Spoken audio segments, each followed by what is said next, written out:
ជំរាបសួរលោកគ្រូវីដេអូនេះធ្វើពី file permission part 2 នៃ symbolic mode ចឹងកិច្ចការរបស់យើងគឺត្រូវដល់សិទ្ធឲ្យ file ទាំង10ហ្នឹងទៅតាមអ្វីដែលយើងបានដាក់ឲ្យចឹងដំបូងគឺខ្ញុំបង្កើតfolder មួយដើម្បីបន្ទុក file ទាំង10ហ្នឹងចឹងដំបូងខ្ញុំបង្កើត folder KMD top សម្រាប់ឈ្មោះ folder យើងដាក់ឈ្មោះអីក៏បានដែរចឹងឈ្មោះ folder ខ្ញុំសូមដាក់ topic តបមកខ្ញុំ cd ចូលទៅក្នុង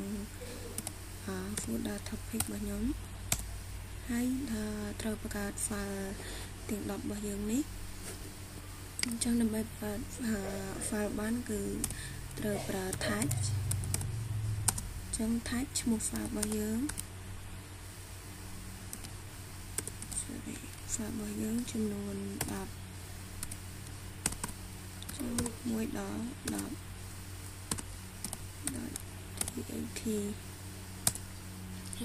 តមកទៀតls មើលគឺយើងឃើញថាយើងទទួលបាន file ចំនួន10អញ្ចឹងយើងទៅផ្ដល់សិទ្ធឲ្យទៅតាមសិទ្ធនីមួយៗរបស់យើងអញ្ចឹងទី1របស់យើងគឺយើងឲ្យវាមានសិទ្ធ full ទាំងអស់ទាំង user ទាំងគ្រប់ហើយនឹងទាំង order អញ្ចឹងដោយសារតែ file របស់យើងនេះដែលយើងបង្កើតថ្មីនេះគឺ user មានសិទ្ធតែ read ហើយនឹង write ទេគ្រប់ក៏មានសិទ្ធ read និង write ដែរចំណែកឯ order ក៏មានសិទ្ធតែ read មួយទេអញ្ចឹងទៅតាមតួនាទីរបស់យើងគឺវាមានសិទ្ធ full អញ្ចឹងដើម្បីយើងអាចផ្ដល់សិទ្ធឬមួយក៏ change សិទ្ធបានយើងត្រូវប្រើ command chmod តបមកយើងលេខរបស់យើង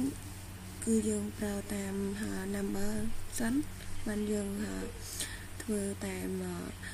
symbolic mode អញ្ចឹងខ្ញុំវាយ7គឺមានន័យថាវាមានសិទ្ធ full ទាំងអស់សម្រាប់ file 1 text ខ្ញុំ enter មកតមកខ្ញុំ ls ខ្ញុំនឹងឃើញថាវាមាន set full អញ្ចឹងមួយទៀតគឺប្រើតាម symbolic mode គឺអក្សរអញ្ចឹងយើងឲ្យ a ហ្នឹងមានន័យថាវាមានទាំង user មានទាំងគ្រប់ហើយនឹងមានទាំង other អញ្ចឹងយើងឲ្យ a ស្មើជាមួយនឹង rwx អញ្ចឹងមានន័យថាវានឹងset ថ្មីឲ្យទាំងអស់ហ្មងទាំង user ទាំង other ទាំងគ្រប់គឺមាន set full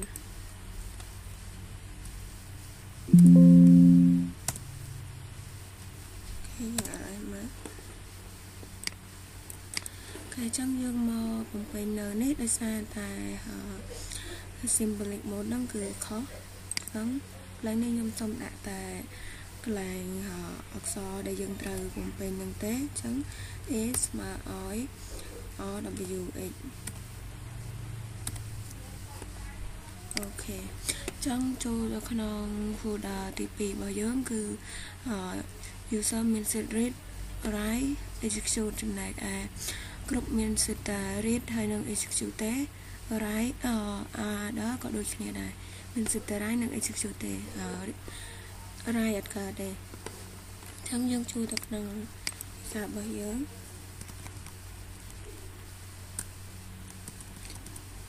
អញ្ចឹងបើគិតជាលេខកន្លែងនេះគឺ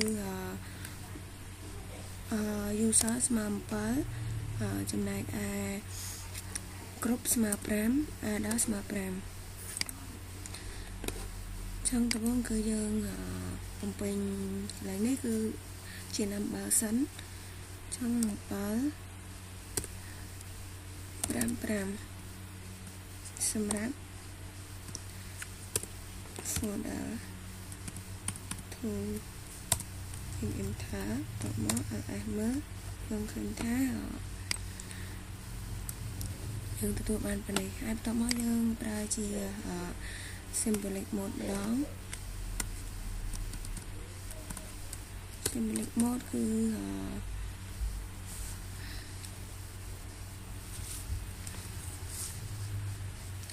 យើង reset យើង set s យើងឲ្យ s ស្មើជាមួយនឹង r w x ហើយបន្ទាប់មកយើងដក set របស់គ្រប់ហើយនឹង order ដកចេញ price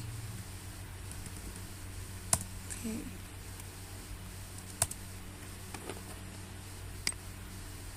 យើងឃើញថាចឹងយើងមកបំពេញsymbolic នៅនេះមក s ស្មើនឹង r w x ហើយយើងដកគ្រប់ហើយនឹង order ដក right ចេញអូខេហើយបន្តមកទៀតយើង folder 3របស់យើងគឺមាន user មាន set read ហើយនឹង write អត់មាន set execute ទេចំណែកឯគ្រប់ជាមួយ order មាន set read មួយគត់អញ្ចឹងយើងមកដូរឡើងនេះ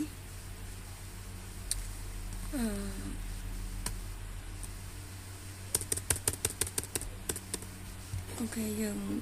មកបំពេញ number សិន number កន្លែងនេះ user ស្មើ6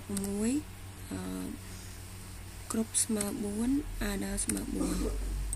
អូខេចឹងកន្លែងនេះយើងមកបំពេញលេខ644សម្រាប់file 3របស់យើងនឹងឲ្យ file 3របស់យើងមានថាមកយើង ls មើល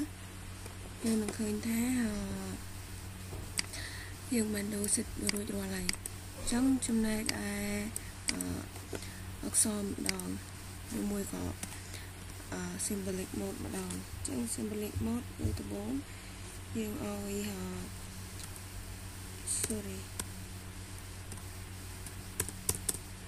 យើងឲ្យ a ស្មើជាមួយនឹង r យើង set ឲ្យ r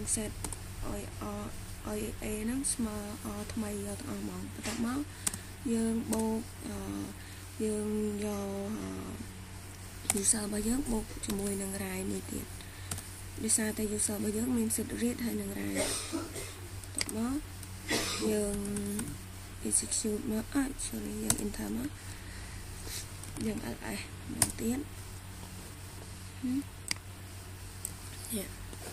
ចឹងយើងមកបំពេញប្រតិបត្តិរបស់យើង a ស្មើនឹង r តបមកយើង user យើង add read មួយទៀតចឹងយើងចូល file 4របស់យើង user ជាមួយនឹងគ្រប់មាន set ដូចគ្នាមាន set read ហើយនឹង write អត់មាន set execute ទេចំណែកឯ order គឺមាន set read មួយគត់អញ្ចឹងយើងឲ្យ number របស់វាuser ស្មើ6គ្រប់ស្មើ6 order ស្មើ4អូខេអញ្ចឹងយើងមកកែនៅក្នុងនេះម្ដង file 4 6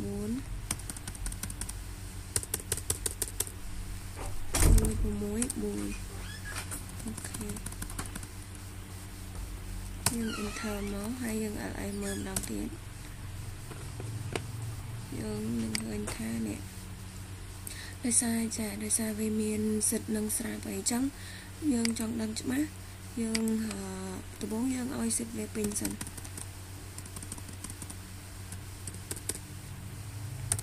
ឡូវនេះខ្ញុំសូមឲ្យវា set full សិនអូខេ ls ម្ដងទៀតយើងនឹងឃើញថាវា full ហើយបន្ទាប់មកយើងទៅ comment លេខ đây dương trong ban mấy cứ mùi rồi học sợ buồn trong dương enter máu dương tại lại một bằng tiết nè dương nâng trụ ban phần năng hai trong một tiết dương đã chỉ symbolic mode một thao thay dương xong via full bình máu ok dương lại một bằng tiết hơi thả full này chẳng dương cả chỉ dương change symbolic mode bằng rồi dương bắt đầu set symbolic mode bằng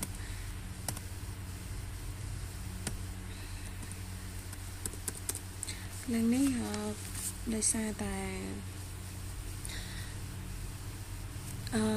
tại dương trong bán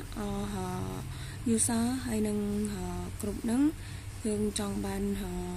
via read hay nâng rai chùm này ai group chùm này ai đó cứ mình sẽ tới rai 10 cột trong cái này dương đã mà má rồi về sạch thay mà ai tóm máu dương do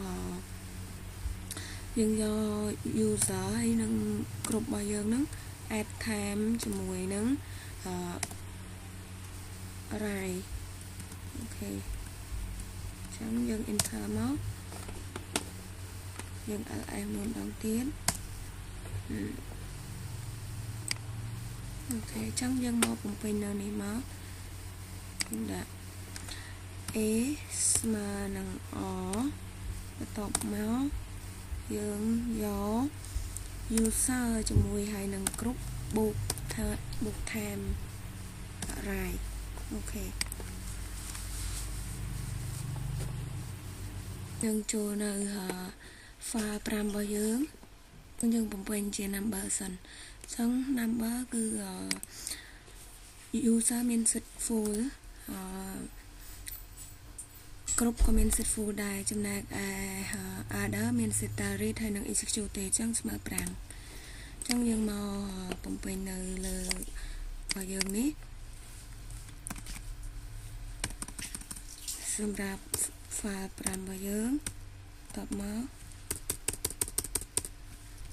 bumper pram ok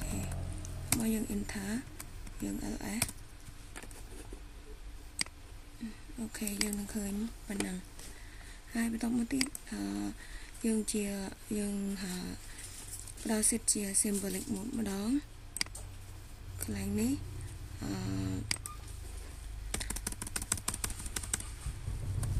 nhưng xong đã full sẵn là bày ở bây giờ khai tới trẻ sẽ đang dòng nhưng ở em mới nhưng khuyên thay ra full lại trong dân trên ra tam này tôi này thì bao giờ trong nhưng xong chén S mà cho mùi nắng WX tập mới nhưng đọ xịt bỏ đờ nắng đọ xịt rai trên ok tổng bao nhiêu enter máu nhưng mà em đầu tiên mình khơi thá tôi này thì bao giờ cứ tôi bàn phần này user hay nâng group min set read hay nâng min set full cho mong đập về đó min set read hay nâng execute cái trắng nhưng mà cùng pin nào này S mà mùi nâng WX O đọ xịt rai trên ok bắt đầu một tiết dương mơ nó cái nòng pha bộ mùi bảo dưỡng cứ admin sẽ tăng chẳng cái này nằm bớ cứ mà xôn nào mà hai bắt đầu một tiết trong này symbolic mode cứ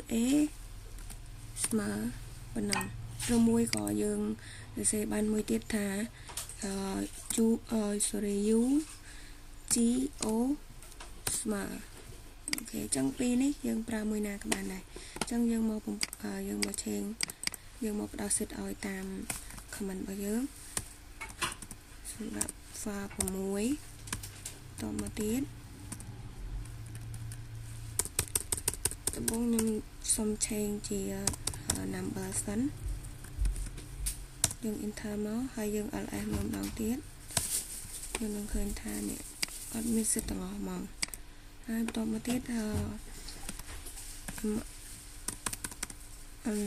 សូមផ្ដល់សិទ្ធឲ្យវាសិនបន្តមកចាំដាក់តាម symbolic mode យើងឆេងតាម symbolic mode វិញអញ្ចឹងយើងឆេងតាម symbolic mode វិញ A ស្មើហើយតមកយើង enter យើងនឹងឃើញថាយើងទៅបាត់នេះអូខេចឹងឡើងនេះខ្ញុំទាញវាខិតមកនេះឡើងនេះខ្ញុំដាក់អូខេតមកមក file 7របស់យើងគឺ user មានសិទ្ធតែ read មួយកូដក្រៅហ្នឹងគឺអត់មានសិទ្ធទាំងអស់អញ្ចឹងកន្លែងនេះ number ស្មើ400ចំណែកឯsymbolic mode កន្លែងនេះយើងដាក់ចឹងទៅយើងដាក់ A ស្មើហើយបន្ទាប់មកយើង add user បូក R មួយតែប៉ុណ្ណឹងបានហើយអញ្ចឹងយើងមកឆេងនៅក្នុងនេះយើងមកផ្ដល់សិទ្ធឲ្យនៅក្នុងនេះវិញសម្រាប់ file 7អូខេអញ្ចឹងកន្លែងនេះខ្ញុំដាក់400អូខេយើង enter មកយើងឃើញថាប៉ុណ្ណឹងបន្ទាប់មកទៀតខ្ញុំ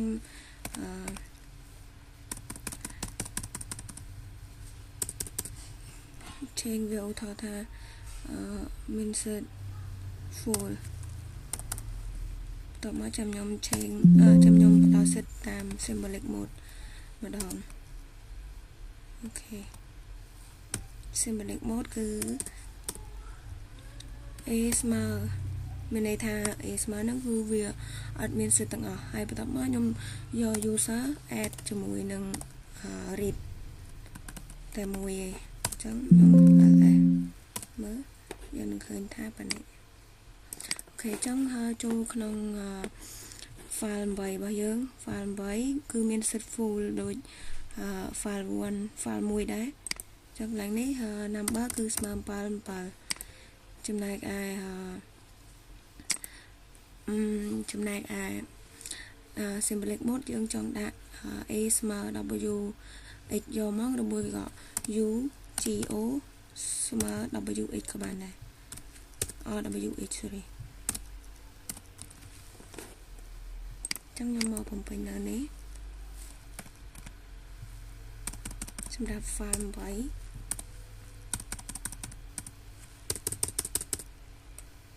អូ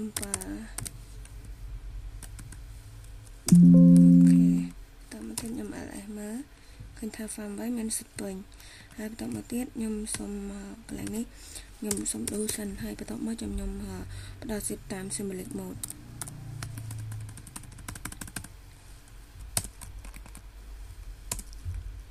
អូខេយើងនឹងឃើញថាវាអត់មានសិទ្ធ full ទេអញ្ចឹងយើងផ្ដល់សិទ្ធតាម symbolic mode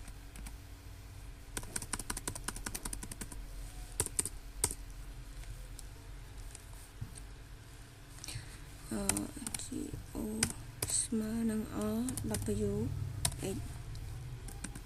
អូខេយើង enter មកហើយយើង មើលយើងនឹងឃើញថាវាមានសិទ្ធពេញហើយអូខេអញ្ចឹងយើងចូលទៅក្នុង file 9របស់យើងគឺ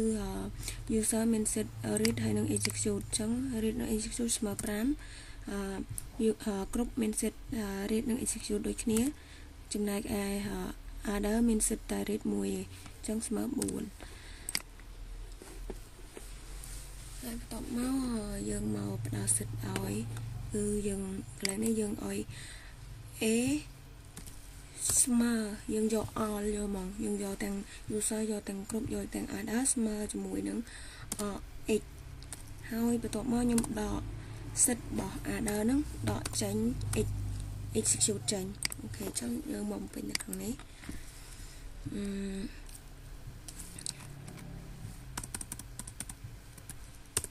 9ប្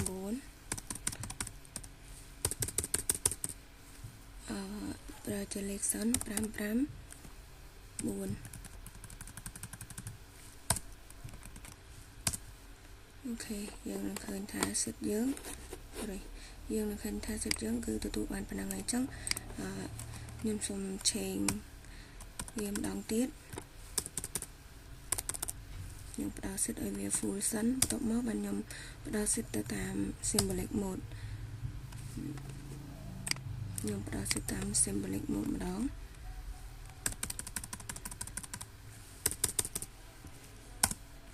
a ស្មើ x ហើយបន្ទាប់មកដកសិទ្ធorder ដកសិទ្ធចេញ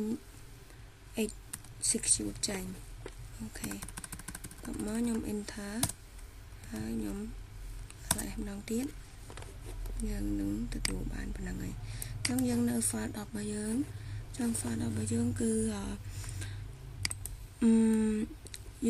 user មានសិទ្ធិតែ read មួយទេគឺស្មើ4 order ដូចគ្នាដែរsorry គ្រប់ដូចគ្នាដែរចំណែកឯ order មានអត់មាន sorry order គ្រប់មានសិទ្ធិ read ហើយនឹង execute ចឹងស្មើ5ចំណែកឯorder គឺអត់មានសិទ្ធិទាំងអស់ស្មើ0ចឹងយើងមកផ្ដល់សិទ្ធិឲ្យនៅក្នុងនេះចឹងfile 10បន្ទាប់មកខ្ញុំផ្ដល់សិទ្ធិតាមលេខសិនតាម number សិន500 450យើង enter មកយើង ls មើលយើងឃើញថាដូរទៅតាមអ្វីដែលយើងចង់បាននេះអញ្ចឹងយើង sorry សុំ change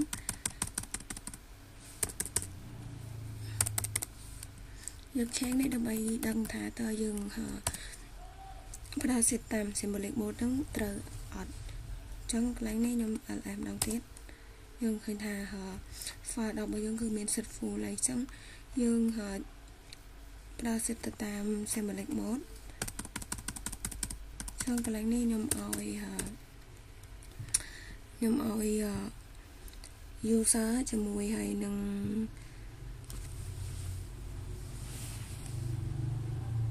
user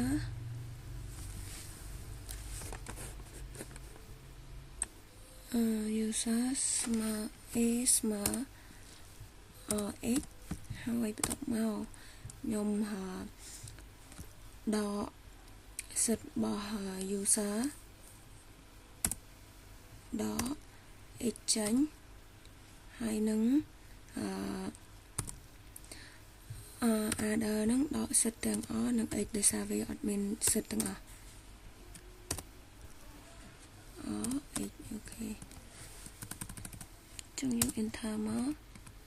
យើង ls មើលម្ដងទៀតនេះចឹងយើងមកបំពេញ symbolic mode នៅនេះយើងដាក់ថា a ស្មើ x តបមក user ដកចេញ